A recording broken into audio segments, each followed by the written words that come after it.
Sir Mike Espinas po dito sa Baliksaka. sitio Baliksaka, Pinugay, Baras Rizal. Baras Rizal. Si Sir ay isang farmer leader. Farmer Sir? leader, oo. Farmer leader. At pinagtanggol mo yung mga farmers dito para magkaroon sila ng sariling Ang sariling lupa. ayan. Nagtagumpay naman kami. Ano, dinimulis na naman kayo, no? Sabi niya, oo. Sabi ko, 3 months na tayo doon, o stable na, iniwan pa ninyo ulit. Alak mo, pinasok ko sila ng ating gabi rito ulit. Ating gabi. Kasi puno na yung guard dito eh. Blue guard, may mga army pa dyan sa taas. Pinasok ko sila backdoor doon. Nangangatog mga tuhod nila. Time na yun, ako, nung hinahawakan ko sila, kasi may alambre eh. Kasi nilalabas sila eh. Hinahawakan ko ng ang tuhod nila, nangangatog talaga ang labas. Pati tuloy ako, nangatog na rin. Kasi nung hinahawakan ko ngayon, parang nahawa. Tinanong ko ngayon sa administration ni Ramos kung anong, sabi ko, sir, anong gagawin natin dito? Nilalabas to na illegal naman paglabas. Sabi niya, kumuha ka ng security doon kay yung kinunan ko na ng security sa, nilagyan nila dito. Yun, naging stable. Tapos nanalo na siya. Kasi may coverage kasi. Hindi naman illegal ang pag-isti ng tao. Kasi may coverage na eh. Kinover na nandar eh. Oo. Ngayon, habang inuupos ng ang coverage, tinatago naman taga-DAR. Sabi ko sa kanila sa DAR, nung ako nakipag-deal, sabi ko, Mr. Secretary, may coverage na ito. Bakit hindi ninyo pangatawan yung coverage ninyo? Bakit pag mayaman, medyo na itatago yung tinatawag na coverage, yung may tawag dyan eh. Tinatago ninyo. Ilabas yan para magkaroon ng malaman ng na yan may coverage na hindi illegal ang pag-isti ng tao. Nakapag-isti ang tao ng tuloy-tuloy. Tapos nagkaroon kaso, nanalo, natalo. O sa awa ng Diyos, nanalo talaga. Kasi may coverage siya eh. Yun ang gusto nilang i-oppose yung coverage. Wala na eh. Kinover na ng gobyerno. May kasalanan nun ng gobyerno. Ang mga tao naman, pumasok kasi may coverage for distribution. O, nakasama nung hanggat nakasama na kami, nag-i-isti na ako ng tapos ng panahon talaga, farmer ka na talaga.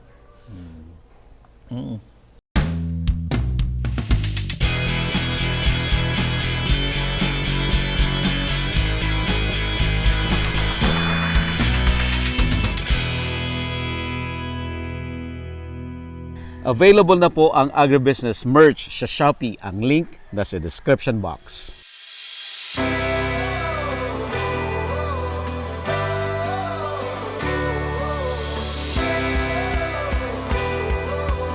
Iniwan ko yung Ano ba buhay. yung trabaho mo dati, sir? Sa government ako dati rin. Anong ahensya? Galing ako nga videogram. Okay. Oo. Galing ako national mapping. Oo. DNR. Nambriya? Oo, Namria. Marami akong pinuntahan sa gobyerno. Kasi tatlong presidente mo, siyempre alam mo na, mga board of director, mga ganun. Pero mas masarap ang buhay talaga dito nung araw ng gayang bata pa ako. Gusto ko dito. Oo. Kaya lang, wala ka naman income. Hindi kailangan may income ka. Maganda mag-stay rito kung may income kayo. Kasi, siyempre, ang buhay ng tao gusto rin na kumain ng medyo masarap. Yung hindi nyo nakikita doon sa marami dito. May mga prutas. Pero, hindi naman yan kasiyahan ng taong prutas lang kasi mauumay ka. Ako noon, alam ni Mayor noon, barako ako talaga, yung naawa ako, pero pinaglalaban ko pagkarapatan niya. Dalaw talaga, matapang din. So, talagang wala akong inuurungan pag Pero pag nandiyan na sa'yo sa puso ng Diyos, duwag ka na. Duwag ka na. Pasensyoso ka na. Yung gaya ng mga nangyayari sa kalsada, sa akin sa ngayon, natatawa na lang ako yan eh. Yung minsan ang tapang, wala pa sa lugar. Di ba nakikita nyo minsan, bababa pa. Tapos may dalang bakal. Hindi nila alam kung na-encounter nila yung may baril. Tapos pagbubukas ng window, nakaganon lang yung ano, hindi kumikibo, kaganon. No? Tapos bigla kang atras, nakakahiya. Di ba? Pag ikaw ang humawak ng bakal, diretso, kahit ang kalaban mo di Armalite pa. Ganun ang prinsipyo dapat ng matapang talaga.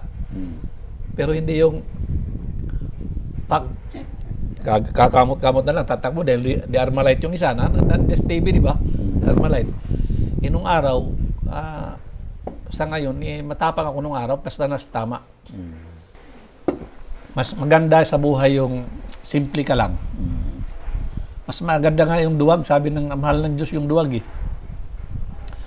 Pero magtatanong ka bakit si Saint Paul, si Pablo, yung Apostol Pablo, may dalang itak.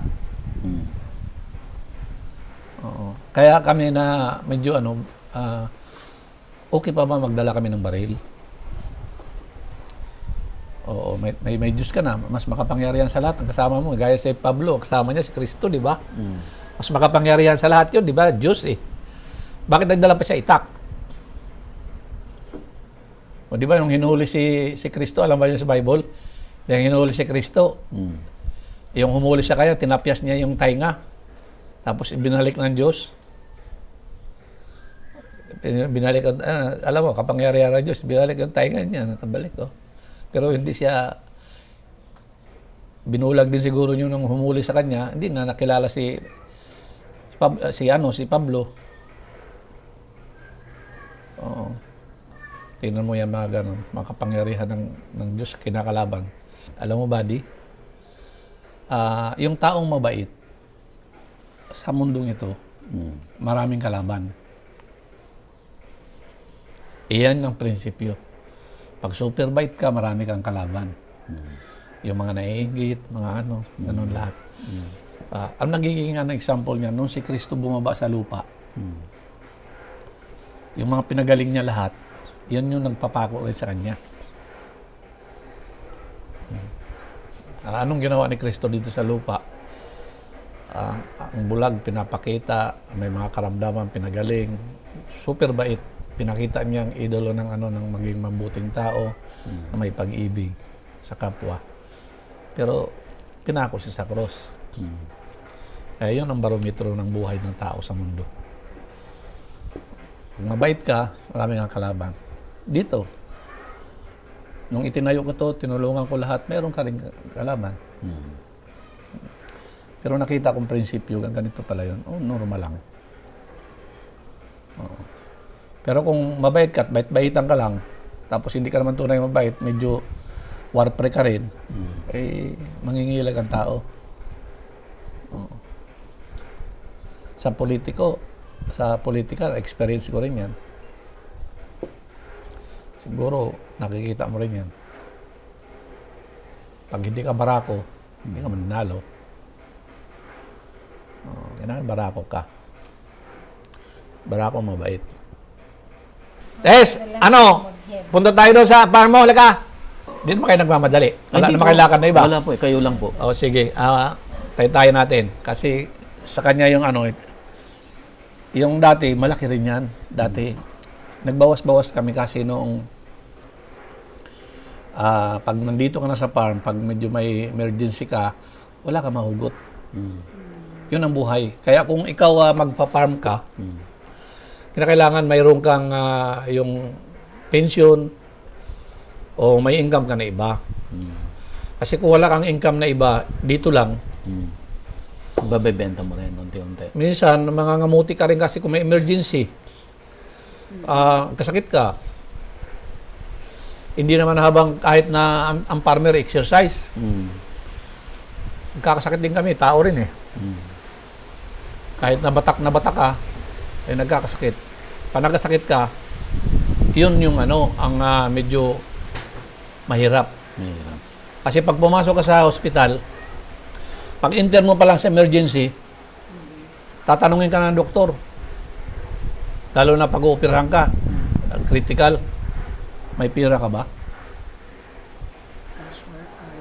Oo.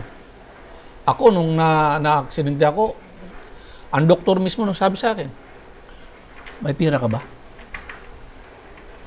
Sino ba makakilala mo? Naghihingalo ka na, ha? Di ko alam kung panggising lang nila yon o ano. Para wag ka matulog. Sabi sa akin, may pira ka ba? Sabi ko, oo, may pira naman kaming ano. May pira ako pambayad. Sino ba mga kakilala mo? Yung mga garantor mo? Oo. Sabi mo, FBR. Hindi ko sinabi sa FBR. Kasi time na yon, wala na sa FBR ata eh. Wala na. Ang sinabi ko, si General Lastimoso. General? Sino yung General? Sabi ko, Chief PNP kayo, kaibigan ko. Tapos, Iwanan natin. Tapa. alam mo sabi niya, lalong kubol yun, hindi magbabayo yung pulis yun eh. Sabi? Oo, pupulisin pa tayo nun. Oh, sabi ko, ganun. Tapos yung huli niyang ano, tapos natulog na ako kasi naubusan na ng dugo eh. Oo. Tulog na ako ganun. May naano pa ako nun. Naku, mahirap walang pambayad to. Parang naririnig kong ganun. Talaga? Grabe. Sama, no? Sa Italian. Sa Quezon City. Oo. Alam mo nung naoperahan na ako ng gano'n? Oo. No, hindi pa ako naoperahan, parang nirevive lang ako, sinalinan lang akong dugo. Hindi pa inoperahan nila. Kasi maghahanap pa ng ano, hindi pa yung, hindi pa nila ginawa. Samantala, dapat ginawa na nila yon. Hindi ko alam. Naghahanap pa ng pira talaga. Eh, tama-tama. Di naka-recover na ako ng ano, pero uoperahan pa ulit. Sabi ng doktor, kailangan ano, mayroon ka bang Labor. oo, ng pera. Pera talaga. Pera talaga. Oo, hindi waiver yung ano, ang hinahanap yung pera. Tapos tama-tama dumating si General Lastimoso. Sabi ko, Bob, si Doc, sabi ko, Doc, si General, Chief PNP natin, na sabi mong, ano, baka pulising ka. Hindi po pulis yan, may pira yan. Si kaibigan ko yung matalik eh. Bakit? Sabi na, bakit pare? Wala daw akong pambayad eh. Wala tayong pang ano. Sabi nung ano. Yung pala, kernel yung nag-opera sa akin kasi yung sa buto. Galing ano, yung tawag ba dyan sa orthopedic? Kernel. Nagkakilala sila gano'n. Sabi na ano, Sir, kernel po ako sa hanggar. Ganun ba? Oh, kasi kasuhin mo na maigi yan. May pira yan. Huwag kang mag-alala. Lakad lang tayo? Oo. Diyan lang naman tayo sa'yo eh. Sombrero. Sino yung sombrero? Diyan tayo sa'yo. Ano yan? Dati, 1 hektarya yan ngayon. Ilan na lang ngayon? Kalahati na lang, mga 6,000. Kasi, Kabilang dito dalawa. naibenta kasi nung pang ano sa doktor. Yun nga ang problema, Bobby, pag wala kang pira, Oo. na-unload mo. Mapipilitan kasi wala naman kaming income. Parang binata dito. Pag mga farmer, Bibili din at ito, hanggang ito dati, isa lang ito hanggang dito ang kanto yung ano ko. No. Noon. Kaya lang Nabenta rin ta. oo, hindi, bigay lang din yan doon sa ano, mga tumulong sa amin. Ito. Oo. Asan na may-ari nito ngayon? Nasa Marikina. Mga tanim ko lahat yan. Pinupunta niya? Hindi. Pumupunta rin. Kaya lang hindi siya mahilig maglinis eh. Naging ano siya. Ito, pinakabit, nung araw yan, nag-ano yan, panahon ni Escudero yan. Ito namang green, bago kulay sa akin na yan eh. Papunta yan sa akin eh. Yung green na yan. Saan galing yung tubig na yan, sir? Doon sa drilling. Ito yung pinasiminto ko na ito, yung kay mayor na itong ano, kay governor. Oo, ito. Mula doon, papunta ito doon. Ito yung Palmera Street. Yan yung Kites. Yes. Ito, misis ko. Ah? Ito, Babi, hanggang dito yung ano Apa. ko. Yan, diretso yan doon, kanto. Pataas. Ito yung sa akin. Yun naman sa kanya doon, hanggang pababa. Ang ganda, ma'am.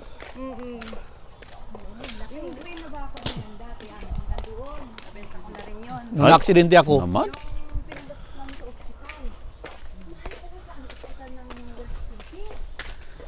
Ang ganda rito. Kita mo yung bundok na, oh. Ganda pala dito. Kasi tanaw-tanaw mo Oh. yung mga bundok. malakas din yung tubig dito. Alam mo, nagtanim kami nito kasi pangkain din. Mm. Ang mahal kaya ng saba. Ang mahal saba, every. Hindi kami nauubusan ng saba. Sabi ko, magtanim na akong saging saba. Sabi ko, Mahinog ka na ba doon? Mahinog na? meron mga pailan-ilan lang. Hindi ka pa pang pamerinda mo? Hindi pa, iwi na lang nila. Dito namin yung na-harvest. Isang week. Di, noong araw, ang tanim ko, manggahan ito. Mm. Puno ito ng mangga, yung ganyan mga lalaki na yan, oh. Ayan. Ang mangga natin ngayon, yan, amoy yan, oh. Mm-mm. Hindi na siya seasonal na pag sinabi mong summer, Mm-mm. hindi na siya, Kaya ang ginawa ko, pinaputol ko yung mga mangga. Oo, pinalitan ko na lang siya ng dragon fruits. Kasi ang dragon fruits, pag tumubo siya, continuous. Tuloy-tuloy yan. Tuloy-tuloy.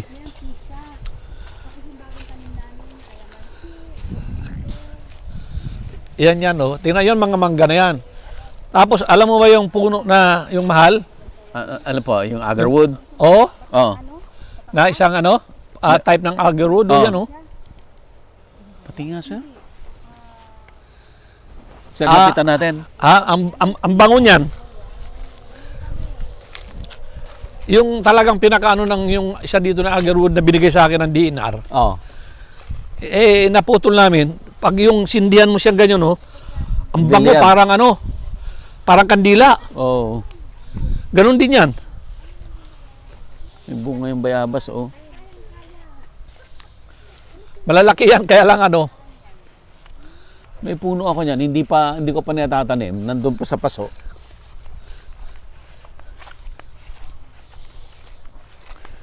yung dating agarwood dyan na binigay sa akin dyan, pinutol dyan.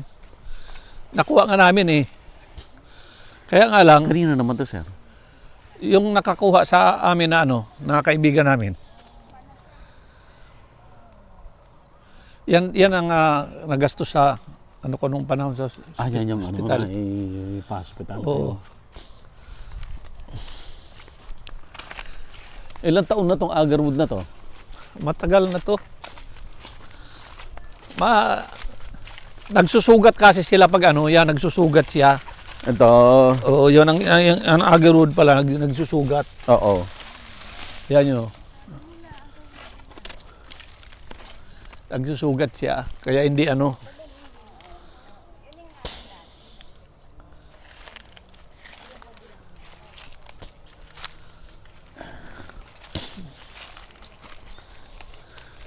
Meron ako nito nakatanim pa sa paso. Bigay ni Doc M. Magkakaiba yung itsura ng agarwood, May iba-ibang variety sila din naman. Pumupunta rin siya dyan. Parang hindi. Oo. Pumupunta siya pero alam mo na yung yung mga puno ng mga mangga dati pinagpuputol ko yan. Hilira ito. Gaya ng mga hilira na yan. Nakahilira yan. Ang ganda ng pagkatanim ko dito Ang ganda ng ginawa niya dito. Parang subdivision. Dati karamihan lang dyan Ito, sir, kanina may-ari yan. Yung pahaba na yan. mga binigay ko lang nung araw yan para dumaming tao dito. Sayang. Sana nakilala kita nung araw. Oo. Nung araw, sinusubsob mo pa yung tao kasi may mga farmer, seasonal. Mm. Kakaunti lang ang tao nung araw dito na kami naman magiging bantay ka dito kasi medyo nung nilalang reform, sinasalbahe. Pero sa awa ng Diyos, tulong ng Diyos, talagang binigay niya ng Ito yung dulo nito, kadugtong po nung solar. Solar pa rin yung tabi. Kadugtong niya. May nilagyan ko yung kalsada doon. After nitong bakod na to, may bakod. Oh. May lupa pa na kaunti na mga tig 2,000 yan pang lapad lang, mga ganito. Tapos yun ang solar. Solar na. Maganda doon. Makikita mo solar yan, tabi. Mamaya, kukwento ko sa iyo yung hindi na Pag hindi naka-record. Oo, para maraming Kasi, ang farmer I-off naman, mo muna. ngayon na lang kami nakakapag-relax kasi medyo malalaki ng tanim. Tapos, gaya nito, nung araw, kugon talaga yan. Kugon. Ito. Tapos, naging Carabao grass. Pag napababayaan mo naman siya, bumabalik naman na pumapasok ang kugon. Pero kung every 3 months Grass cut. grass cutter, Carabao Carabao grass grass. lahat yan. Oo, ganda. Hindi mo na ma-maintain linis. Dati, Pero linis yan. dun sir sa taas, magiging Carabao grass din yan. Carabao grass yun dati. Yan yung mga bagong saging na yan. Binhi ko yan. Binigay ng kaibigan ko. Yung kaibigan ko, taga San Isidro, maganda rin doon. Maganda rin sa San Isidro sir. Kasi dito dati, kakaunti tao. Kaya naglagay ng ganyan kasama.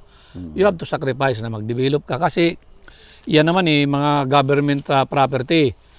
Naghihintay naman yung gobyerno na i-develop para una, makipakinabang din yung gobyerno. Pag nandiyan ka na, dinevelop mo, productive na, makakatulong ka sa tao. May pagkain, yung mga prutas para madadala mo sa taong bayan. Pagkatapos, pag nagkaroon ka ng declaration, tax, magbubuwis ka na. Tapos, ito naman, pag marami ng mga tao, in return, ang government naman maglalagay na extend ng kalsada para expansion na ng kanilang city, expansion ng kanilang municipality. Nakatulong kayo na tao nag-develop doon. Kasi kung nakatiwangwang doon, walang pakinabang ang gobyerno eh. Walang pakinabang. Pero hindi na masabi bakit mo nag-stick ka dyan, nag-develop. Kasi public land. Yan naman ang nangyari. Noong araw, di ba, wala man mga titulo ang lupa. Ang mga tao nag-stay. Kaya nga lang, ang karamihan, ang nag-stay noong araw, mga igorot. Mga nitibo. Ang nitibo naman, pag naggawa sila ng poblasyon, community, pag pinasok na ngayon ng mga Kristiyano, Alis. aakyat naman sila. Ayaw nila aakyat sila sa kabundukan. Hanggat ngayon, pag dumarating doon yung mga Kristiyano na mga sibilisado, sila paakyat ng paakyat. Dumarating ang oras, wala na silang aakyatan. Kasi gaya nito, paakyat ka, Santa Ines. Ang Nakar, paakyat din papunta dito. Yung Nakar ha, pwede na magbimit na sila dito sa wala na masusulingan ng Nitibo gaya ng Nitibo sa Pampanga. Nilagyan na lang talaga sila ng lugar na para sa kanila na hindi na sila aalis. Ang Santa Ines ba, kaninong barangay yan? Ha? Kaninong barangay ang Santa Ines?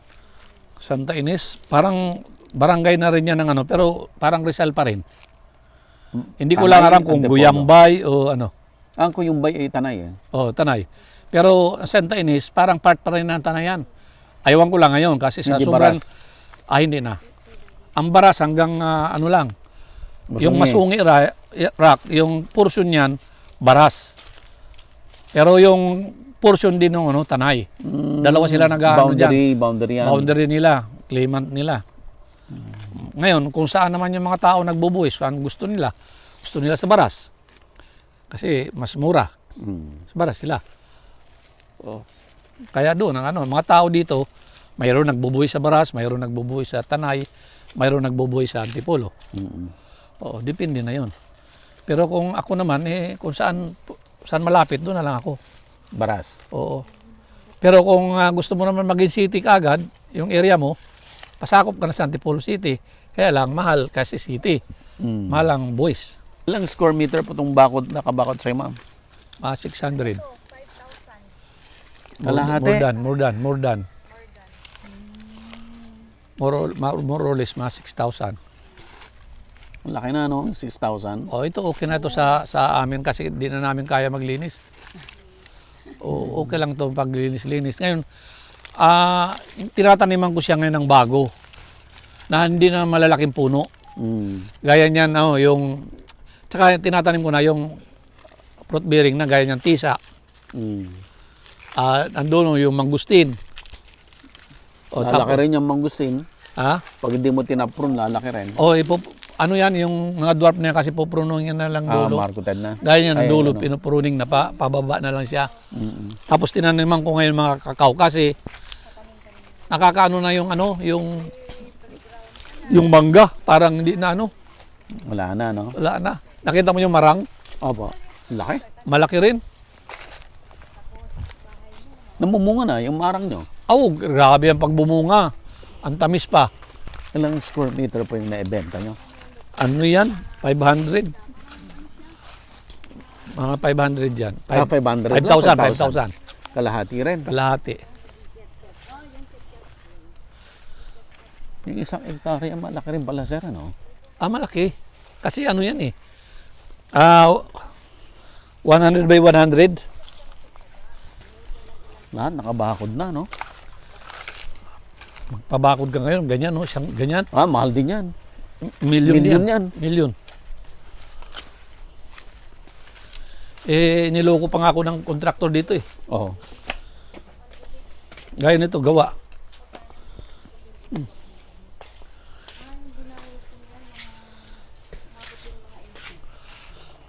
Tingnan mo yung... Mahugin nyo to. Oo. Aso lang ang tumitira dito. Aso. Oh.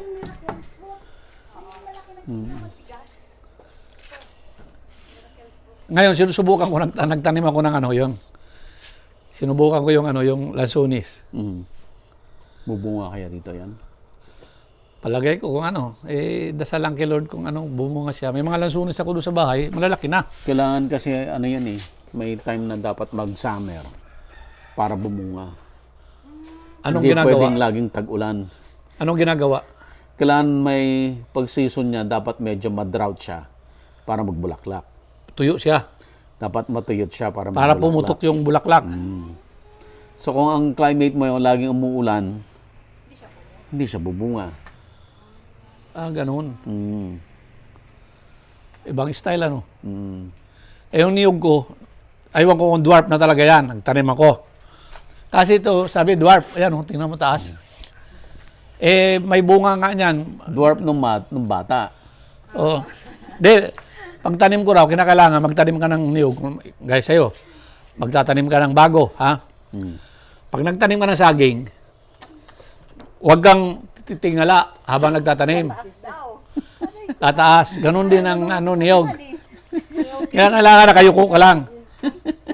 Hanggat natapos mo magtanim. Mababa daw yun.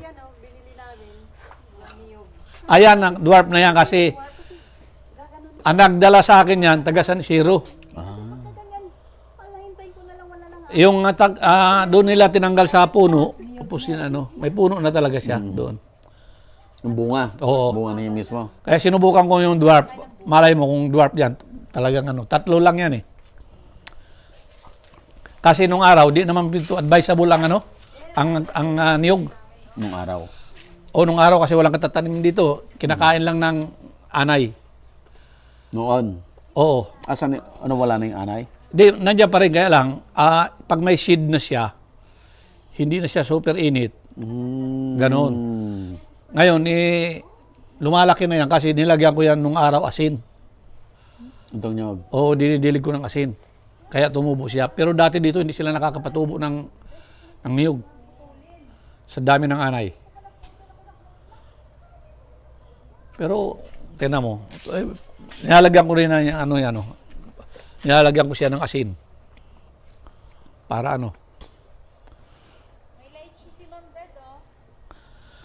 daming yan. Namumunga yan, sir? Oo, ang dami ng bunga niyan.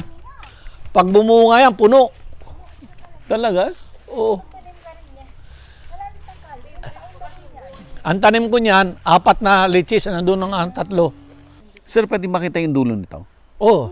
Punta natin.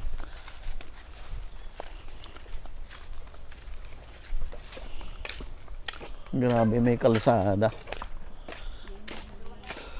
Ang lamig dito. Naging forest na. Tinan mo mga tanim ko nara. Pero bali pala yung magtanim ka na, yung pagtitulado na, tanim ka na nara. Hindi mo maputol. Kaya may permit ka.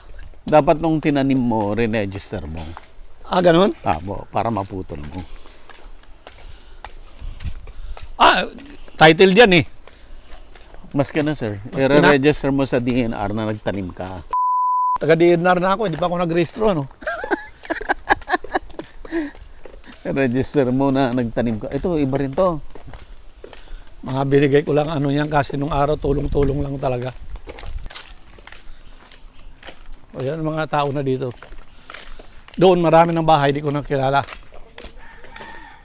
Ito, makakilala ko pa to. Ito, mga kasama kong farmer nung araw, yung tatay. Oo. Yung matanda na. Yun ang pinakamatanda naming farmer dito. Ito, bagong bahay na to. Alam mo ba yan ganyan? Akala mo native yan? Oo. Simentado yung loob niyan. Simentado. Pinatakpan ko lang nung araw. Mm. Bawal kasi sa land reform yung dating ganyan. Pero ngayon, pwede na baklasin yan kasi matured na. Simento yan, tinakpan lang. Original na kaibigan ko yan, kasama ko yan, si Nida.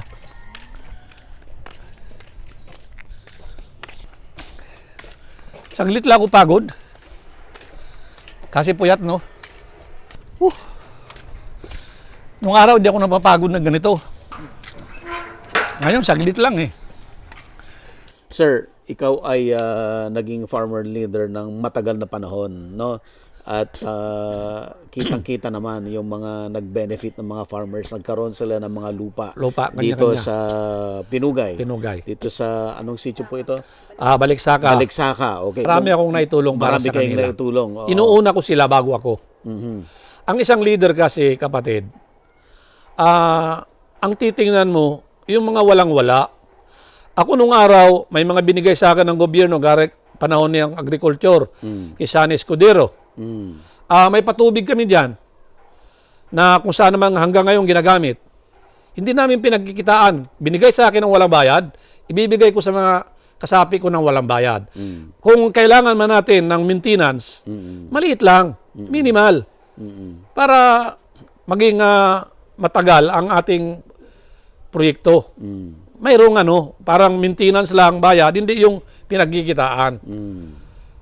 Kasi ang sabi ng Diyos, ang bigay ng walang bayad, ibigay mo sa mga membro mo ng walang bayad.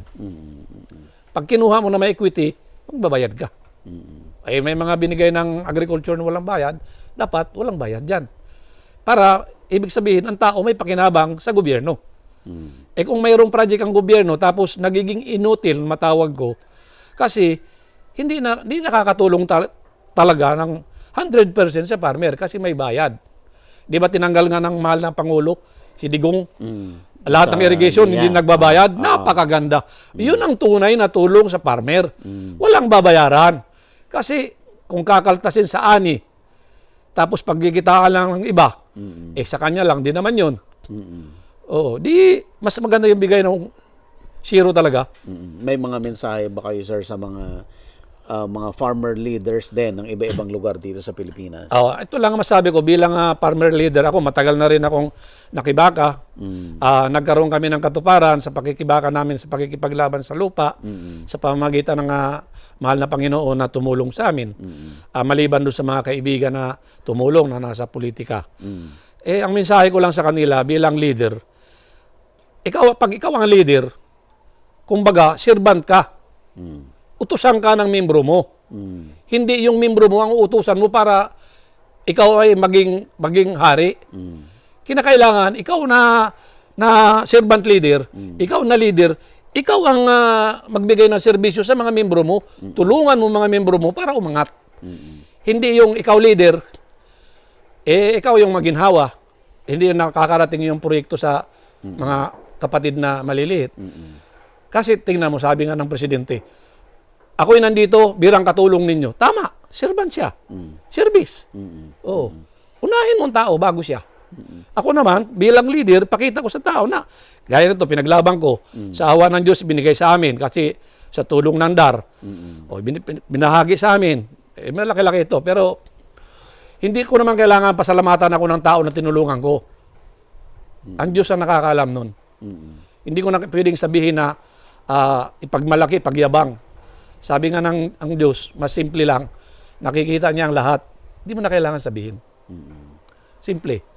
Para maging matuwid. Para yung mga leader na uusbong, siya rin ang gagawin. Hindi personal, una lahat ang maliliit, membro. Di ba? Sa mga farmer naman, sir? Sa mga farmer naman, na gaya sabi na nabigyan ng pagkakataon na magkaroon ng lupa sa pamagitan ng DAR, ng gobyerno, ipagbutihin nila ang pag-develop ng lupa. Kaya nga lang, hindi naman natin maiwasan kasi mga farmer talaga, habang tumatanda, minsan na naibibinta ang lupa kasi wala nang pantustos. Pero sa pamagitan ng tulong ng habang may tulong ang gobyerno, pag-igihin ng farmer na may i-develop yung naibigay sa kanila. Dahil sa amin, ganito, hindi ko naman pinagmamalaki, pero nung inibigay sa akin, pinagyaman ko. Oo, kasi kung hindi mo pagyamanin yan, sayang, walang saysay, binigay sa iyo yung lupa, niland reform, binili doon sa mga private owner para ipamigay sa mga farmer para i-develop. Hindi naman nila pinagyaman. Walang saysay. Kaya ito, gaya nito, lahat ng prutas, sa awan ng Diyos, makakakain tayo, hindi lang tayo, kundi yung bayan ng Baras. Kaya si Mayor ng Baras natutuwa sa amin, Si Mayor Willie. Mayor Willie, sa dahilan na yung bayan niya na pinamumunuan niya, pinagyaman namin. Pasalamat din kami kay Mayor kasi matulungin naman. Yung mga kalsada dito sa amin, sa pamagitan niya, binigay ni Governor, sa awan ng Diyos, naging konkreto. Sa hirap at ginawa. Pero mayroon pa. Baka tuloy-tuloy ang tulong sa amin ni Mayor. Maraming salamat po, Mayor. Salamat sa iyo dahil kung hindi sa iyo, hindi naman kayo makakarating kay Governor kung wala ka namang endorsement. Kaya maraming salamat sa iyo, parang Willie. Thank you very much. Sana huwag ka magsawa sa pagtulong sa aming mga maliliit. Maraming mga farmer na namamayan sa iyo. Salamat po at salamat sa Diyos. Sir, maraming salamat po. Salamat din sa iyo, Bobby. Apa. Sana huwag kang magsawa pagbisita sa amin. Opo. Kasi yung mga information na binibigay mo, malaking bagay din sa amin. Apo. Para makilala kami, yung mga gulay namin. Opo. Baka kami magsadyang bumili dito. Apo. Ati prutas. Salamat sa Diyos. Ingat kayo ha. Opo. Sir, ma'am, may Facebook ka? Opo. Nag-add na kayo na, ma'am. Ay, ito yung... Tapos Balik-balik kayo pag kasi pag maraming bunga dito. Sige pa. Ingat. Salamat. Up.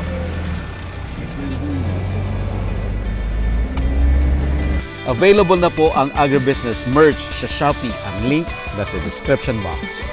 Agribusiness, how it works. Instruct, inspire, succeed.